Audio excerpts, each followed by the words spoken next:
Anesthesia, an insensitivity to pain, especially as artificially induced by the administration of gases or the injection of drugs before surgical operations.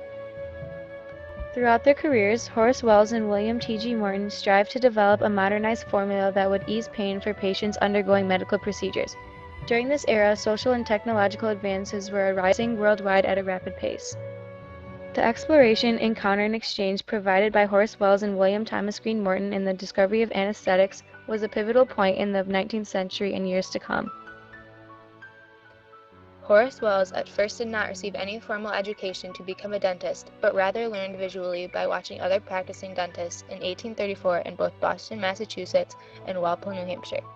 Following that, he became very interested in the profession of dentistry, so he obtained a degree, first at the Baltimore College of Dental Surgery. Also inspired by the dentist he observed in Boston, he decided to continue his observation and finish his degree there. It is believed that he was a traveling dentist before opening his own practice in Hartford, Connecticut in 1836. Horace was a sensitive dentist and was cautious when working with his patients because he did not like to see them experience pain. This characteristic sparked interest in experimenting with medicine that could eliminate pain in dentistry examinations.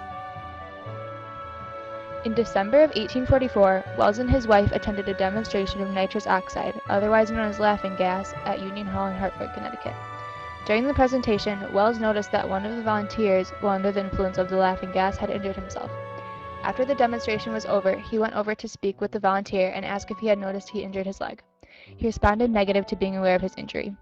Showing concern about the pain endured by patients while at his office ignited the idea of somehow using the nitrous oxide in dentistry. The day following the demonstration Wells attended, he invited Dr. Gardner Colton, the demonstrator, and Dr. John Riggs to assist him with using nitrous oxide to remove a wisdom tooth.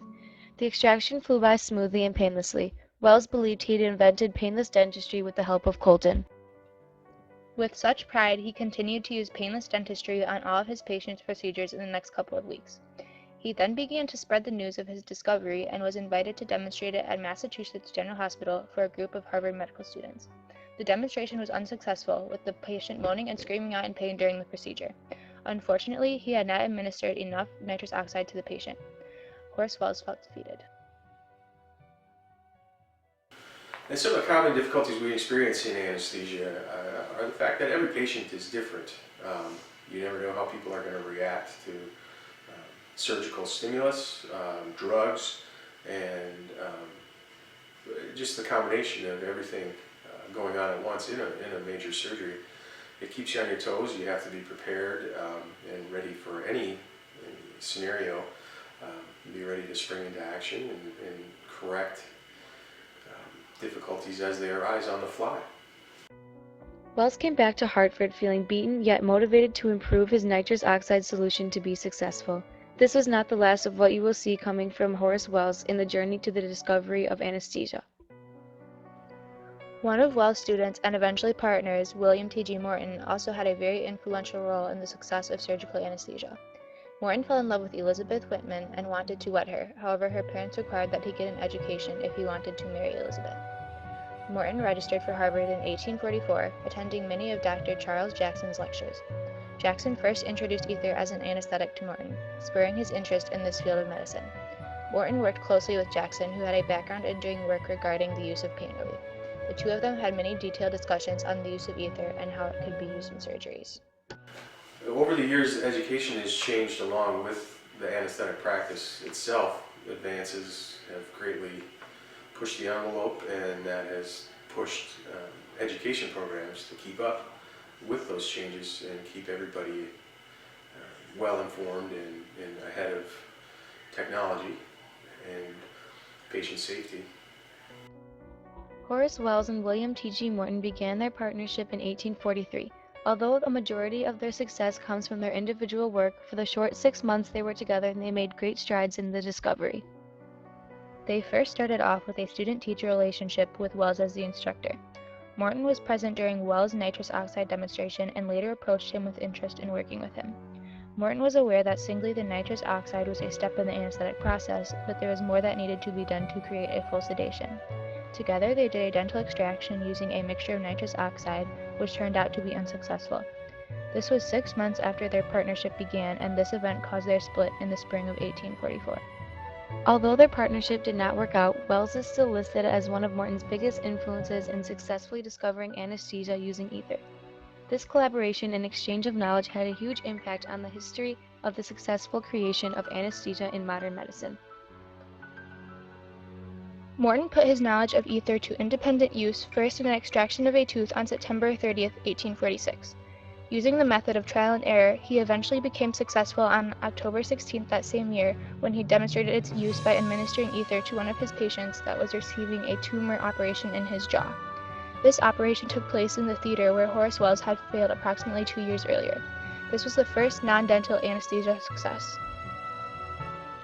Ultimately, Morton can be recognized as the first discoverer of anesthesia, but after the first successful surgery with the original formula, he found himself making a costly mistake. He tried to patent his discovery and prevent others from using his version of ether anesthesia. He even tried to disguise the substance by calling it leothin. He became stuck in a legal battle with another one of his role models in the industry, Dr. Charles T. Jackson, who first discovered the anesthetic properties of ether. Morton was alleged as Jackson's agent. Morton disagreed and claimed he stood tall as an individual. This legal battle resulted in a loss for Morton, including his practice and nearly all his money. After years living in poverty, William T.G. Morton eventually died in New York City on July 15, 1868. Wells also had an unfortunate end to his career. After becoming addicted to chloroform, Horace started acting in strange ways. Some believe he never recovered from his failure years earlier at Massachusetts General Hospital. Others believe Morton is to blame for succeeding at what Wells failed to accomplish. One day, while under the influence of chloroform, Wells ran out to the street and threw sulfuric acid on a few passers-by. As a consequence of this sudden outburst, he was committed to the New York Tombs prison. After realizing his error, Horace Wells committed suicide with his razor, using chloroform to dull the pain at Tombs prison on January 24, 1848. If you think about anesthesia and the way it started as kind of a haphazard trial and error, dangerous thing to what it's evolved into now, it's amazing to think. And the driving force behind that is our modern technology, which has made it incredibly safe. Monitoring has gotten so much better and so much easier for patients to be happy and healthy as they emerge from their anesthetics. As providers, it has helped us immensely. Gone are the days of stethoscopes and blood pressure cuffs. Now we have this machinery to do all of that, which lets us focus more on planning ahead and reacting to patient needs.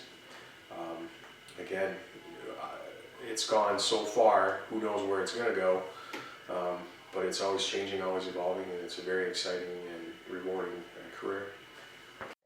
These two dentists played critical roles in exploring the properties of ether for the use of an anesthetic. Eager to find a way to revolutionize surgical procedures, they would do whatever was necessary for success. This often included testing products on themselves. For example, Wells had a wisdom tooth pulled using nitrous oxide. He wanted to experience the effects of the gas firsthand before using the method on patients.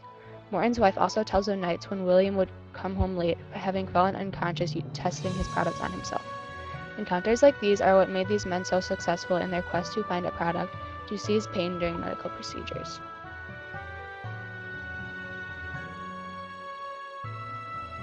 The medical uses of ether spread like wildfire after Morton publicly demonstrated a successful surgery using the substance. This exchange of knowledge led to the advancement of scientific processes in many different ways. Although the lives of Horace Wells and William T.G. Morton ended so unfortunately, the product of a medical masterpiece arose. Throughout their careers, Horace Wells and William T.G. Morton strived to develop a modernized formula that would ease pain for patients undergoing medical procedures. During this era, social and technological advances were arising worldwide at a rapid pace. The exploration, encounter, and exchange provided by Horace Wells and William Thomas Green Morton in the discovery of anesthetics was a pivotal point in the 19th century and years to come. Their discovery shaped the world of medicine today, and both will forever hold titles as some of the greatest explorers in history.